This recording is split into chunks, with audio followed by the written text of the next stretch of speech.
Hello, welcome to Lemon Studios, where we talk anything and everything entertainment. I'm, of course, Lemon himself, Zeke Lamone, and this is my review and thoughts on Survivor Series War Games.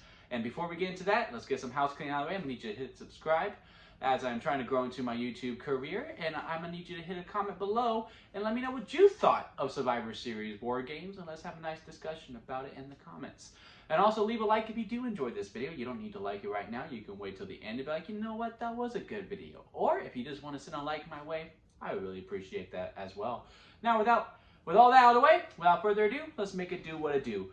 The first thing that comes to mind when I say this, and this isn't going to be like, super detailed. I'm not going to go into the depths of the match. I'm just going to give my overall thoughts. I'm going to treat this like a movie review because that really is my wheelhouse. And I tried something new with Extreme Rules, and it just didn't work. So I'm just going to give my overall thoughts on it. I thoroughly enjoyed the match overall. No, the show overall. I really did enjoy the show. And I watched this with my dad and my brother, who are very casual fans. Like, they watch, but like they don't watch every Raw. They don't watch every SmackDown. Like, they don't know all the storylines going into it. And when I told them, look, like, here's how the match works, and like when they saw, because they were under the impression that apparently after the 5 minutes, like one person from each team goes in, and I guess those two intervals, and they're like, well, there's no eliminations. Like, they were like really confused by it, and they're like, man, 30 minutes until the match even begins? That seems like a lot. But then they were like really fully into it, like as it was going on, and like they completely bought into it. So that was really cool to see. But I do think it needs to be tweaked up a little bit. I don't know. I just, knowing 30 minutes means nothing kind of turns me off a little bit, but overall, I really did enjoy the show overall. I would have also flipped the women's and the men's matches to me. Just as my own booker, because during the build up to this, to me, it felt like the men's was kind of just thrown together because they wanted the bloodline to be the one. Even though Judgment Day and the OC, to me, felt like called for it more, they wanted the bloodline in War Games, which of course you do. I'm like their biggest fan. Of course you do. You want the bloodline in War Games. But I do feel like the Judgment Day and OC for the men's would have benefited more from it. Especially, with Edge could have been added to it. If Ray doesn't get hurt, maybe he's finally like, all right, yeah, no, I got to kick my son's ass. And like he gets added onto it. Just what I felt like it called for it more. And also with the women, they just spend a lot more time with it. I mean, like this was capping off from SummerSlam, from July, August, September, October, November. 5 months.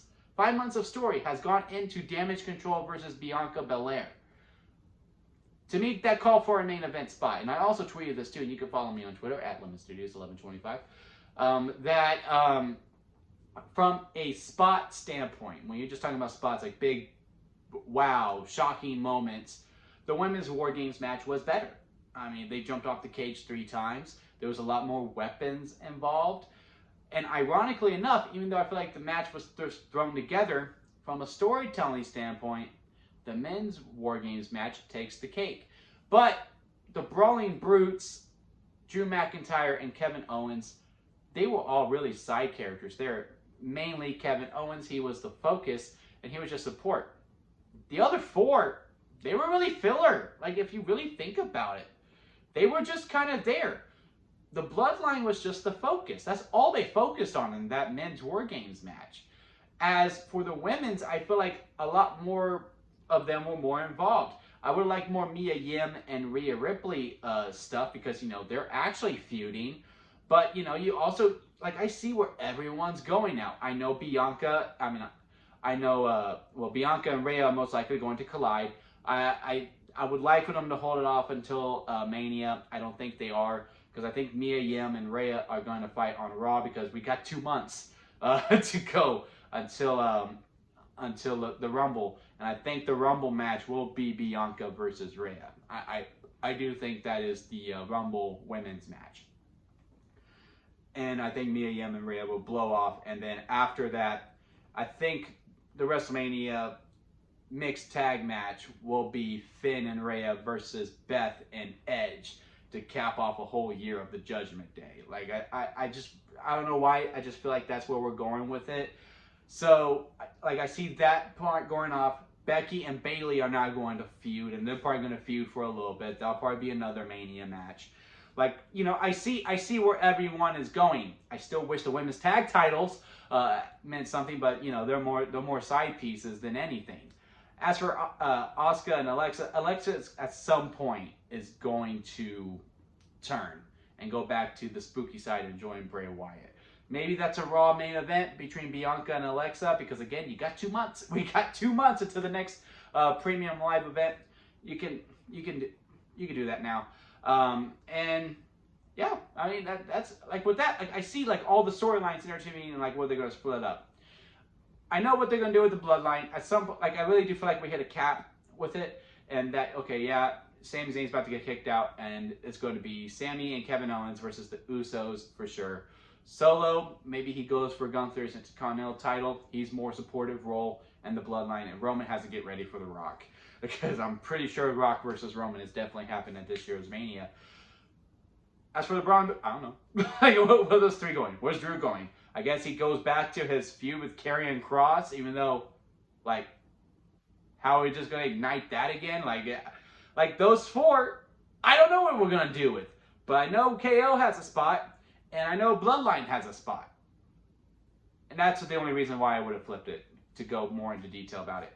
As for the middle, I get it. I saw this one tweet that I just found very, like, the person typed it, sent it, and like agreed, and I thought, yeah, that was it. Where they were like, yeah, no, I don't know why they just don't take the other ring away. I was like, you can't take the other ring away. But I do agree that it is a distraction, because like it is like hard to really sustain my disbelief, which I know, you know, it's an act.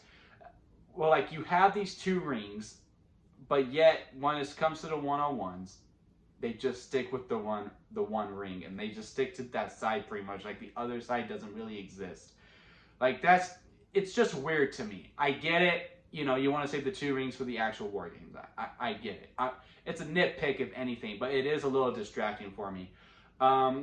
Finn versus AJ kind of disappointed me a little bit. I'm liking when it actually got to a one-on-one, and you saw the bruises in them. I mean, it was still a good match. It was just, you know, the TLC one just set it up so high. Like, I just don't think it could have really mount to it. But it was fine for what it was. If that was the end, it's a little deflation end. I still think we need the full 8-man tag to really end it. But I don't think we're going to get that. It really did feel like this was the end. And then the Shotzi versus Ronda. Look, no one cared for this match, and they were in a really rough spot, and I think Triple H knew it too. I mean, if anyone really won tonight, it was the guys that they jumped on, because like you have 2 beautiful women jumping on you. I mean, I don't know what to tell you. And I just think I just don't know if they get Shotzi, because it really felt like what they were going to do, unless Raquel's actually really hurt, was that Shotzi was a placeholder to get ready for Raquel versus Ronda, maybe at the Rumble, because Ronda's going to fight Becky, and you can't go to Charlotte again. And Raquel didn't come out at all. And I just really feel like what they had with Shotzi, they just need to make her female Jeff Hardy. Like, just throws caution to the wind every single time. And also, Ronda messed up, and, you know, she's a human being, but she really made Shotzi look like a dweeb by not falling to the hardest part. I get it's the hardest part of the ring, and again, you know, being in the moment, it's a lot tougher. I'm not going to knock on Ronda too much, but it really is a standout that, you know, when she went for that DDT on the apron, which would have been a really good spot, and what was Jeff Hardy-esque like for me, that I think Shotzi needed, and Ronda just held on, but she did try to fall. Like, that's a really bad mess up, and you know, they're pros. They're gonna fix it up later, and they're probably like, okay, yeah, we missed the spot, let's have a beer. But that really rubbed me the wrong way. I don't know. That mistake, I was just like, come on, Ronda, come on. I know, easier said than done. Come on, Ronda, fall to the hardest part of the ring. But that part really bugged me, and I think from there on, it was kind of dead overall. And also, it was just all right. Like, not at one point did my belief go away to go, maybe Shotzi can do it. Not one time did that happen. Not one time. And it was just there. It was just there. And then the triple threat really helped get the interest back in. a little bit. Like, I felt like the crowd was really dying out. And I don't care what anyone says. I absolutely love that finish. I love that Austin Theory won. I love this change that we gone. I was one of the ones, too, that was like, he's buried. You had him cash in on a mid-card title, and he couldn't even win it. But, man, this change, I don't like how we did it to get there, because I think there were just other ways we could have gone about it. He could just lost the briefcase to, like, Kevin Owens. Or just have him cash in on the bloodline and just lose and then start this. Like, the U.S. title is just not a main title. I know they're trying to make it that way. It's just not. But ever since they've done that, man, he has had such a resurgence. And I'm a fan. I'm a real huge fan of this new Austin Theory. And I just loved the ending because it kind of still fits in with the character. Like, yeah, he's trying to mold up, like, I'm the now and all this stuff. And I'm going to, like, take care of business. But he still lucked it out. Like, it was almost handed in a way. Like, it was just so creative to me. I can't really explain to it, but I absolutely love the finish because it just really helps the character overall to me of Austin Theory. It was also odd to see the ad, the sponsorship pull up behind him. I was like, what is this? Like, I was so confused, but that was really weird. But then, you know, I already talked about the War Games matches. Oh, again, overall, I really did enjoy the show. If I had to rank it on a scale of 1 to 10, it's probably an 8, 8.5. I hope they don't, like, solidify War Games to just Survivor Series. Like, for this year, it was perfect. It was called for. And, you know, I do enjoy the traditional 5-on-5s. I do think we needed a break from it. But I just don't want it to be turned into, like, a Hell in a Cell type of thing. Where it's just like, all right, it's November. It's time for War Games. When you just have to make teams of 5, like, I just want it to be called for. Like, I wouldn't mind a SummerSlam War Games. I even tweeted about that too. It's like, I really hope they asked that question during the press conference, which they did, and Triple H was kind of coy with it. It's like, we'll see. Like, an Extreme Rules War Games, I think that would be a very beneficial show, and would also help with the 2 rings thing too. Because, like, okay, you have a ladder match, but it's on this ring. Like, you know, or you could do both rings with the ladder match of a tag team titles. Like, you have all these different things you could do. I think I really want the Extreme Rules War Games. I just want the War Games match to mean something. Maybe not do 2 next time. Maybe just do the 1.